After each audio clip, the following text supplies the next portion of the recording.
Hi there, you're listening to the Bigfoot Society podcast, and I'm Jeremiah Byron. Every week I talk to individuals who have experienced Sasquatch in some way or another, so you won't want to miss an episode. Make sure you're subscribed on the platform that you're listening to, and share this episode with a friend. It does not cost a thing, and it helps the show continue to grow. If you'd like to hear Bigfoot Society episodes early and ad-free, you can do so by becoming a Patreon supporter or a YouTube channel member. Links to those are in the show notes. In Bigfoot Society, I've taken far too much of your time so far, so let's get on with the show.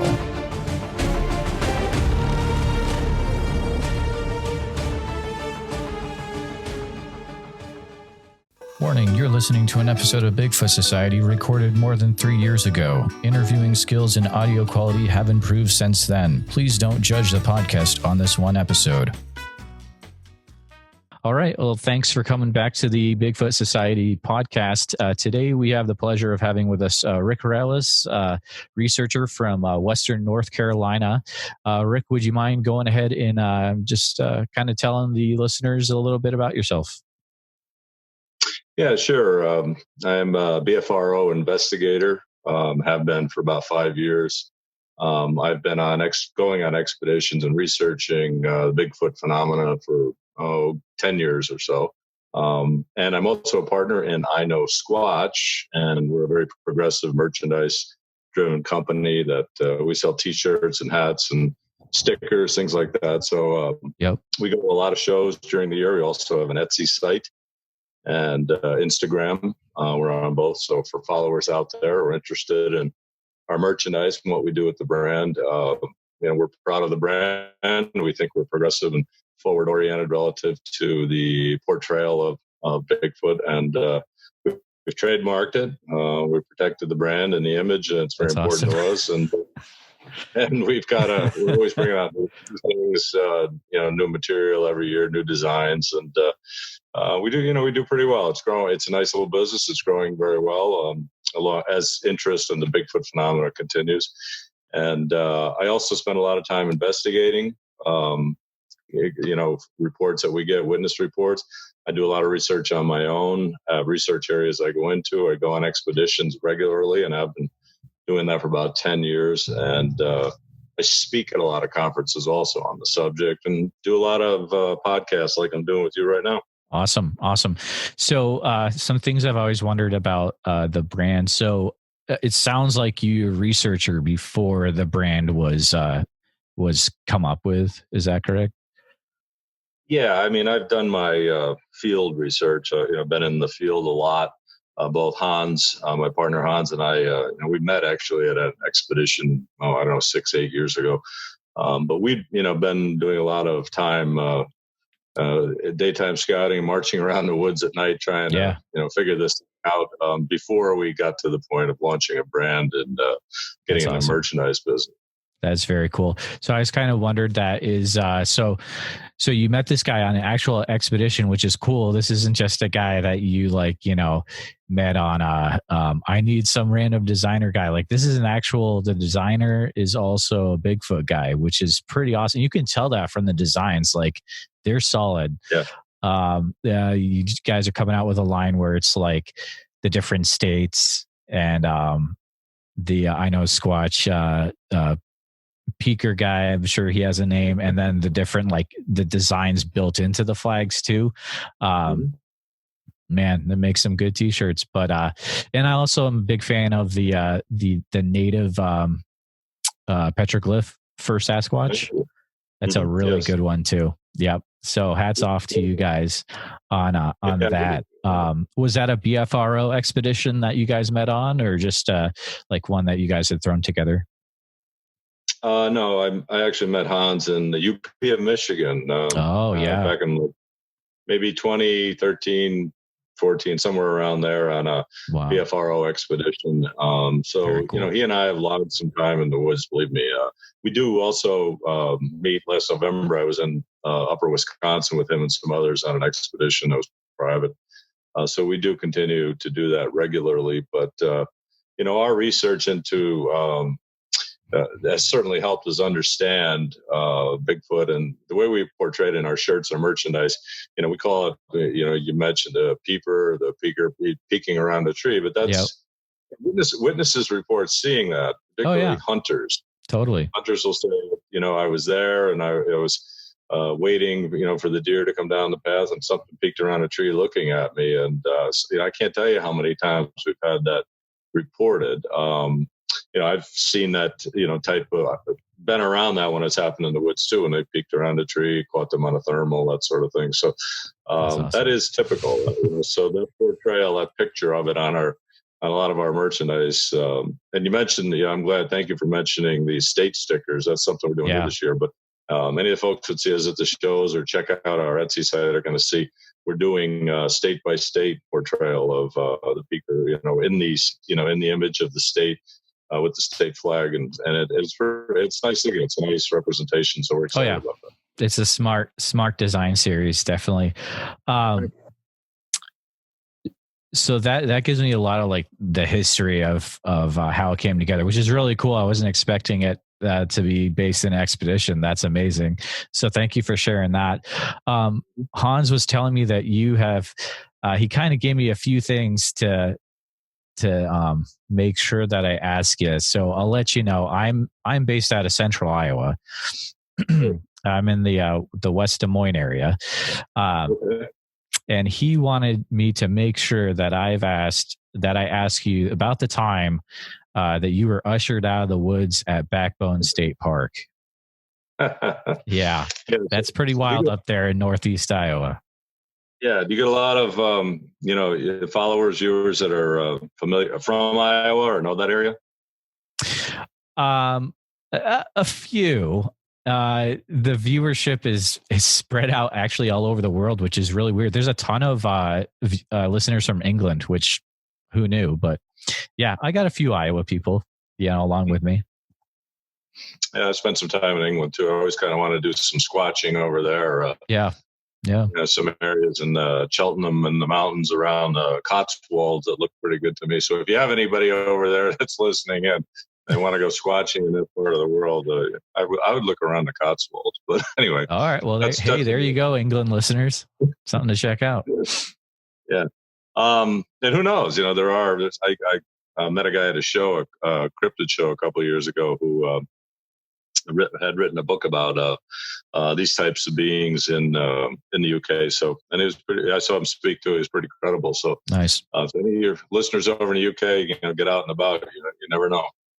Perfect. But back to Backbone. Yes. Yeah, I've been on a few different, believe it or not, expeditions in Iowa. And actually, if any of your listeners, this past Monday, they're running an Animal Planet kind of marathon on Finding Bigfoot. Yep. But yeah, they were in Yellow River State Park. So if you know where that is, that's over towards the Mississippi. Exactly.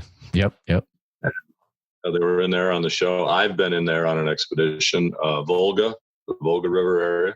Okay. Been in there. And Backbone State Park. Yep, been in there.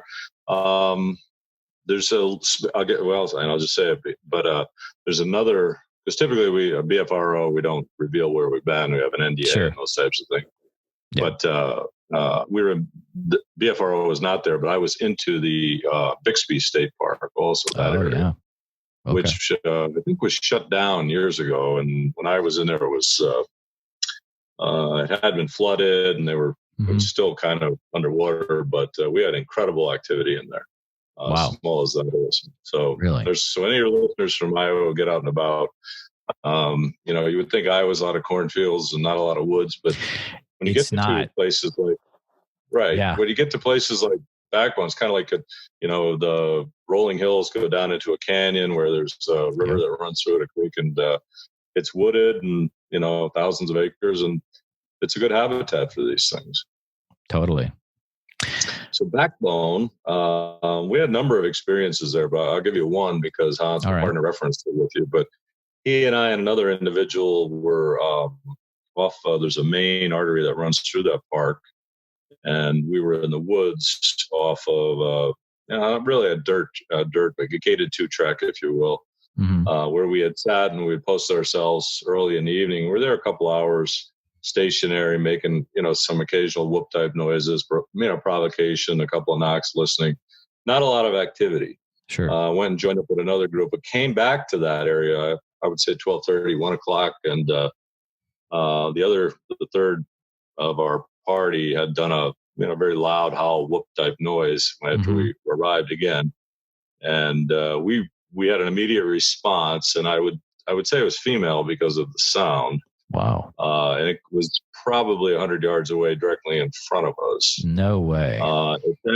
It then proceeded to come towards us, maybe half the distance, and did it again. And then just about half the distance again, and did it. And very, very, somewhere between a whoop and a howl, but loud, very screaming type of sound, and was coming at us. And you could tell, where the vocal was coming from. It was high off the ground. It was, no lower than 6-7 feet. Oh, but it was coming right at us. So scared us pretty good. We got out of there, got back out onto the main road. Back onto the main road, knowing we've been charged, if you will, by something that didn't want us to be there. Oh, yeah. And here's what's fascinating. It tells you a lot about how smart these things are. But we had to follow the road that runs through the middle of that park and head south for close to a half mile, and it was angular, so not quite a right angle, but a rolling angle, which we took to get back to my vehicle, which was parked under a ridge back a ways. Yeah. As we were approaching it, the three of us were approaching my vehicle. It was a downhill grade. Two of us, actually, the other two, Hans and the other guy, were getting what we call zapped. I mean, they got a very uneasy feeling, fight or flight response. Oh, really? A lot of anxiety, and we heard noises above us because there was a ridge running parallel to the road. And as we got to my vehicle, they were there. So they had gone through the woods to where my vehicle was and got there ahead of us. And they literally tore a tree in half up above the ridge because they were unhappy where we were in that area prior. But they headed us off at the pass is the best way to put it. So that's crazy. Following us as we walked the road, they knew where the vehicle had been parked, and this is all wooded in there. And they took it at a straight angle, headed us off at the pass, got there ahead of us, and then tore a tree down up above us on the ridge, the rock line above. And all I kept saying is, don't throw anything down on my vehicle. Yeah. So we had an FJ Cruiser on a pretty nice vehicle. We got in that and we got out of there. But you always look for evidence. Any experience you have, because you want to next day debunk it. Yeah, sure. I've learned that research over the years, but we went back to that area the next day and saw the tree that was torn asunder up above. Wow. You could see it. The whole fibers were exposed and up around 6-7 feet in the air have been torn. And I'm talking, a decent sized tree, so several inches across. And when you hear that at night, it's pretty loud. We went back to the area where we got screamed at and fanned out. There was about 8 of us. And found some footprints, and I cast one of them, which was close to 14 inches long. I still have the cast. So, cool. We determined it was female because that's a smaller cast. Typically, when you cast a male print, that part of the world, they're going to be 17 inches, 17 and a half kind of thing, and the toe box will be 7.5 or 8. This was smaller. So the toe box is about 6.5, and the length of it was 13.5. So I think female, which that was the impression we got the night before when we got screamed at, is that it was a female yelling at us. So made us uneasy to say the least. That makes me, I had no idea something like that had happened in my home state here. Like that's kind of gives me some hope for getting out there and because I've been to that area before, and the woods in the northeast section of Iowa are crazy. Also the southern part of the state too. It's not just all cornfields out here.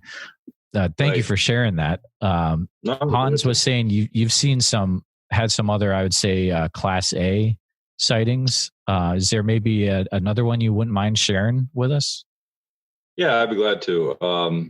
Yes, I have been fortunate enough to see these things. So, I like the brand IKnowSquatch. A lot of times, you can see shirts and things out there. I believe, I'm a knower. I know these things exist. That's awesome. Because, and you can't know sitting on your couch. You've got to get out. Yeah, exactly. I was in an expedition 2 weeks ago, a week and a half ago in Tennessee for 4 days, and I'll be on another one in another week and a half. You got to get out and about. And it's kind of like the gift that keeps on giving. You just keep learning things about this phenomenon. And I'm not here to say I have proof that it's this or that, but I do know it exists. I've seen it, I've heard it, I've smelled it, I've had things thrown at me by it. I've recorded it. I know it's real. But one that sticks out, to answer your question, in 2016 I was on an expedition. Again, a BFRO expedition in northwestern part of Colorado. Okay. And without giving you the exact location, there's a lot of woods, a lot of mountains, a lot of wilderness in Colorado. Sure, yeah. A lot of activity. And I was with a group of 5. We had scouted an area that was in a canyon, wooded canyon, a lot of pine forest, some open swampland in the center, which is prime.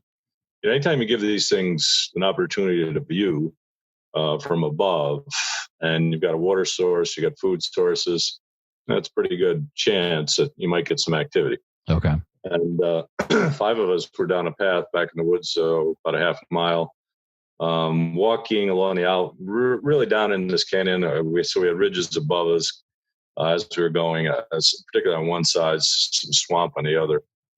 We got to a point where we're doing some things provocative, some lights. We had string lights and playing some music, and we had found tracks during the day in that area, and the area had been scouted by some locals that told us there was activity there. But we were in there before dusk, and it was I want to say August, so very, very long days.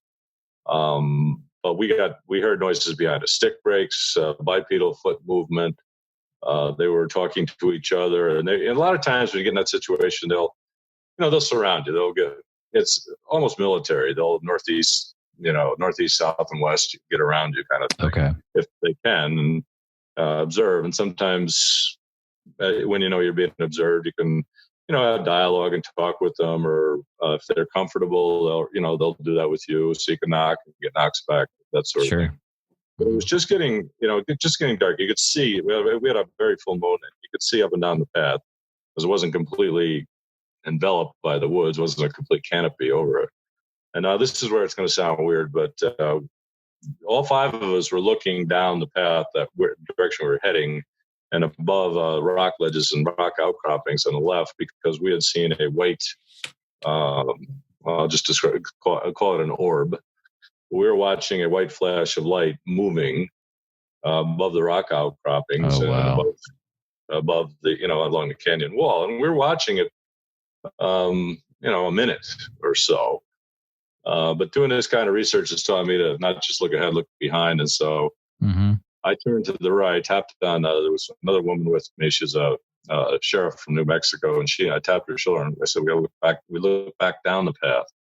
And went back and measured next to it. 90 feet behind us, there was about a 6.5 foot tall Bigfoot standing in the middle of the path, watching us. Oh, yeah. Wow. So, oh my goodness, he was watching you the whole time that you're like looking at this orb. Yep. Oh, that's so freaky. So it stepped out onto the path to look at us. And I've heard this description before from witnesses, but I hadn't seen it. Sometimes it gets described when you catch one of these that they'll, they'll go from side to side, sort of like a shortstop or a second baseman getting ready, watching the batter. Okay. And that's exactly what it did. It was shifting from side to side. And I think nervously, because we saw it, but I could clearly see the features. 90 feet is close. And like I said, it was bright, just getting, dark. So, we could see, clearly see the facial features, flat face, dark eyes. I could see the arms, the legs, no neck, the short, out of proportion with the legs. So the thighs are, very thick. The arms are very thick. As I said, no neck, very wide and broad featured, rocking from side to side. Sure. With black, the color was black. I could see where the hair was. Most of it was dark. Face was a little, wasn't as dark. You could see facial features and a flatter nose and dark eyes, no white to the eyes, dark, very dark eyes. Oh, that's very interesting. Okay. I took 3 steps at an angle into the woods, and we watched it. So I saw it for, a few seconds and saw it depart. It's a great experience. Because I've had, a few of these Class A's. But anytime you see one of these things, it's, it makes an impression on you. You can't forget. And oh yeah, it's got to change your whole life. Right, it does, and it sticks with you for a while too. Oh yeah, you can talk about it, think about it for a few days. The adrenaline rush is fantastic. I bet. Yeah, not necessarily why I'm in it. I'm kind of in it for the trying to understand what these things are. But exactly, that was a very good experience because I had someone that saw it with me, and two other of these experiences I had Class A's. I had people that saw the phenomena with me, so I was not. So that's good. Anytime I tell, you always want to be skeptical, but when you have someone else that sees something with you or goes through the experience with you, that's it's pretty verifying. Yeah, that is awesome. I've never heard an account where it's like you've got the orb in front of you and you look back and he's just like hanging out watching you. Like that's kind of like, okay, are they like, here, throw this orb out and distract the humans so we can get a better look? Like, you don't know, right? That's pretty wild. Yeah, I think there's some truth to that, Jeremiah, because I've had this discussion with others too. The whole Bigfoot thing, researchers fall into, well, it's an ape and that scientific side of it, and let's just stay with the physical. And then there's a whole side that say, well, it's a lot of woo and it's from another dimension. Yeah. You know what? I think I'm in the camp that it's all evidence and we should look at it. We should look at it the same. Always try to debunk, but an awful lot of this evidence on both sides seems to corroborate, line up, and repeat itself. And so, I saw Tom Powell at a conference a couple of years ago, and he was saying we've got a lot of evidence, but maybe not anything that constitutes proof scientifically. And I'm still in the evidence gathering mode. Yeah, that's awesome. That is so cool. What Western North Carolina? What kind of stuff is going on down there? Well, fortunately, we've got some really very good areas for experiences down here. The Pisgah National Forest is here. The Smoky Mountains. Oh yeah, North Georgia. Georgia is one of the most forested states in the Union, and Northern Georgia is very active. Very, real good place to go. So I've been on a number of expeditions there in the last few years. We've had some great activity. Been with a group that had a Class A sighting there. So very promising areas. And, there's any place there's a lot of, as I said earlier, and, on your show here, but anytime you've got an area with, wilderness and these things are omnivores, so they're opportunistic eaters. And, they have available food sources. They have water. They'll walk the waterways or they'll travel the waterways. You got a pretty good chance. And you're not going to go on out and, have enough, although I carry a lot of tech too, whether it's FLIRs or night vision or different things like that. You're not going to out-tech these things or surprise them and sneak up on them and, catch a picture of them or something. Everybody always says, where's the picture? Like, you have your phone ready, when one of these things just pops out in front of you. It isn't that way. You got to put yourself in a situation where you're vulnerable, where people typically aren't. These things are very active in the night hours, morning hours. And, if you're out there and you're comfortable and you're acting like a hiker, not like a hunter, and you're having fun, you can be in a good chance to maybe have an encounter. It doesn't mean you'd see one, but if you hear one or you hear them, approach you, you hear bipedal footsteps or a knock or whoop or some of the other things. That's what you want. And you're better off putting yourself in a position to experience that than going out there and trying to provoke these things in an irritating way, because it's unnatural. And, they don't want to be bothered either. You wouldn't like somebody showing up in your living room, Jeremiah, banging. No, not at all. No. And not an orb either. But I mean, that little part you just said there definitely lines up with some of the more amazing stories I've heard, where it's like, well, I mean, there's a story about the young lady in the late 90s where she was doing the 100-mile hike by herself in the Pacific Northwest, and then it's like just her off the trail, and boom, there they are, and at night and the full moon and all that, it all lines up, like. Yeah. Yeah, I mean, if you get out, any of your listeners, I'd encourage them. Number one, read. There's a lot of crazy stuff on social media. It doesn't mean it's all true, but read some books on the subject. Watch some video. Not all the crazy things like monster in the woods kind of. But the show was great for driving interest. The show did a wonderful job on getting around to all the states and opening up especially the part where you have witnesses in the shows talking about their experiences. The more research you can do, reading and that sort of thing prepares you for when you're out there.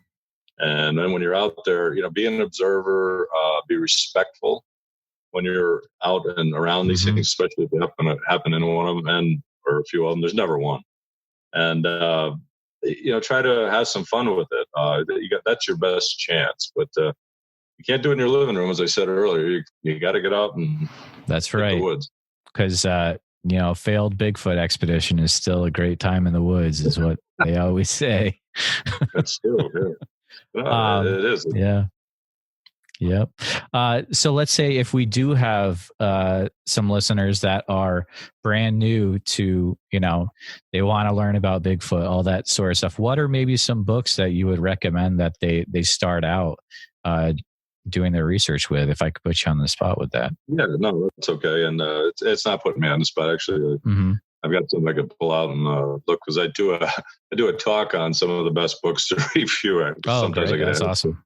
Present it. So I'll try to handle a little of it off the cuff. But I would recommend anything that's, on the scientific side of things. Lauren Coleman's book, I think Apes in America, I think it's called.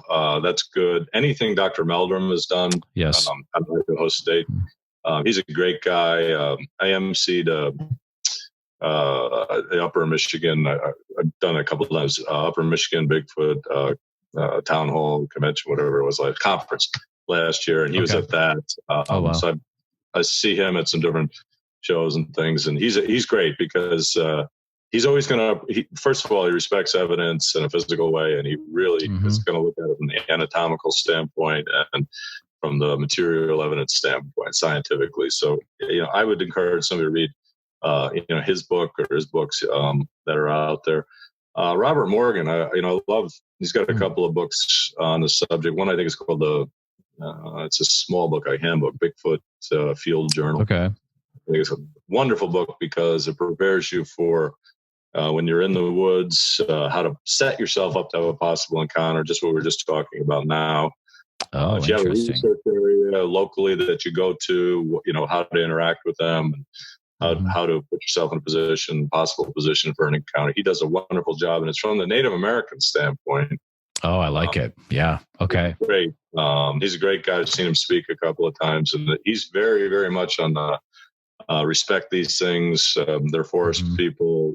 We treat them with respect, and it's a historical narrative in the Native American culture. And I'll tell you what, the longer I've been around this, the more I believe it and respect it. I think there's something to that. And wow.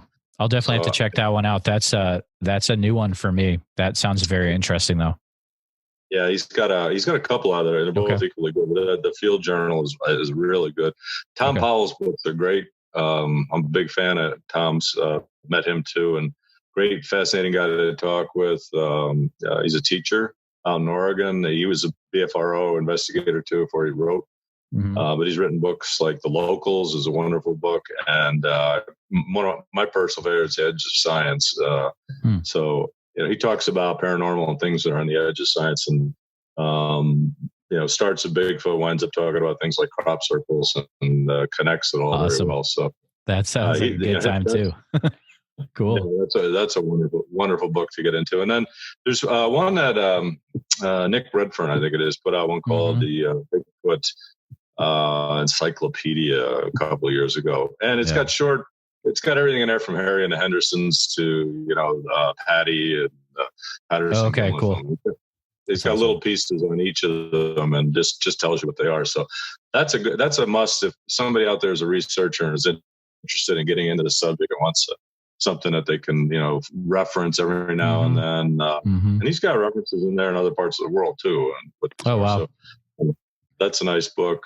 Animal Planet put out a book when the show was out, which Yep. It's a little bit more like a workbook, Right. but I like it because it tells you a little bit about gathering evidence and their Bigfoots or habitat where they would be. So that's kind of a good book too. But there's lots out there.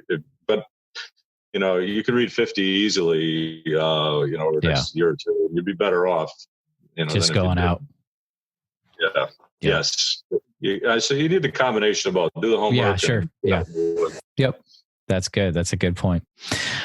Rick, I want to be respectful of your time because we did sign up for a 30-minute, but maybe a few more minutes just to kind of maybe wrap things up, if you don't mind.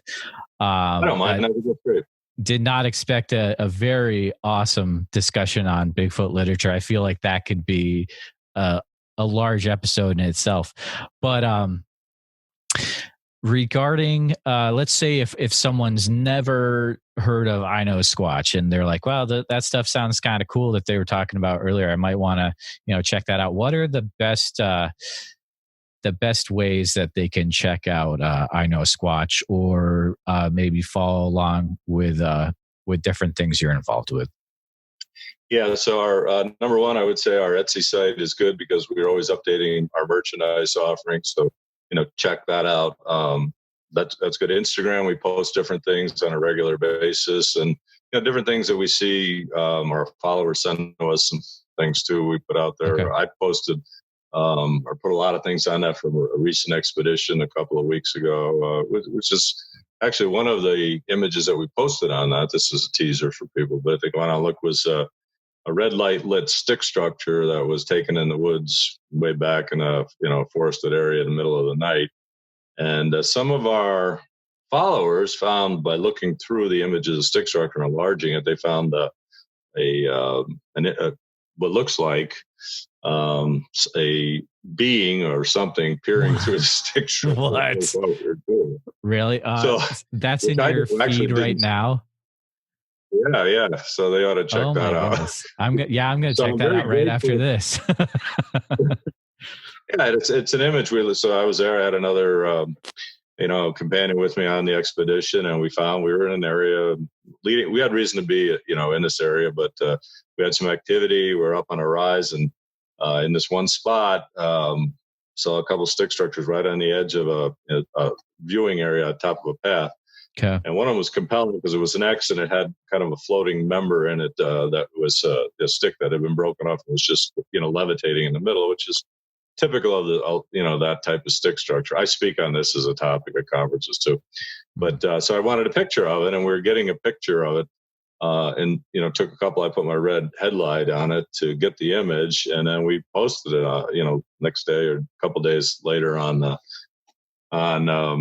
Instagram, and some of our viewers saw it, picked up on our followers. Wow. And said, the left side of it, you have something in the background that is peering through the stick structure. So that sounds wild. I'm going to check it out. So again, that's at IKnowSquatch, right? On Instagram? Yep. Cool. Yep. Very good. Very good. And then we're going to be at a number of shows this year too. So I'll be there. So anybody that listens want to catch up, Gatlinburg in the end of July. We're at that, a Smoky Mountain Bigfoot Festival. That's a wonderful. Awesome. We're going to be at the Ohio Bigfoot Conference, the Marion, North Carolina. That's a big outdoor event. I think we're going to Oklahoma, so we'll probably be at that. I know we'll be this year, and I think we just signed up for a Cryptid Con in Kentucky too. So, hey, all right, cool. Yeah, that's on the bucket list. Yeah, that's a good one. Yeah. So 5 different shows this year. I'll be selling merchandise, and some of these things, like I said, I speak at some of them, etc. But love to hear from anybody if they get to one of those shows, want to come on up and relate some experiences. I'd be glad to talk. That's awesome. Yeah. And Rick, I have a feeling that in the future, I'd love to do a follow-up episode with you. Eventually, once I get this Zoom account upgraded to past 40 minutes, we'll be rocking some longer episodes. So, but for now, this is good. So I appreciate your time tonight. It's been fun chatting with you, and thanks for letting me know crazy with Bigfoot my home state of Iowa is. So yeah, they're out there. Jeremiah, get out there in some of those places. I'm going. I'm going. And you have a good chance just walking around the woods late at night, and you never know. All right. Thanks, Rick. All right. Thanks, Jeremiah. Thanks for supporting IKnowSquatch. We appreciate it. You got it. Well, that was a great interview with Rick Reles from IKnowSquatch. Again, if you don't know the IKnowSquatch guys, as Rick did say in the interview, but you got to go check them out. They make some great designed shirts, stickers. Just check out at IKnowSquatch on Instagram, their website too. Good guys. Again, shout out to Hans for making some great designs, and thank you to Rick for coming on the podcast. Here at Bigfoot Society, our goal is to provide a platform for those that have encountered Bigfoot to share their encounter in a safe and respected environment. But we need to hear your story. If you've experienced something that you just can't explain, please send me an email at bigfootsociety@gmail.com. Then we can start the conversation. And I know a lot of you have not shared your encounter at all. It's been 20 years, and it's time that you get this off your chest, and then you can get some well-deserved rest, because I know you haven't been sleeping. I understand what you're going through, and I appreciate every one of you listening.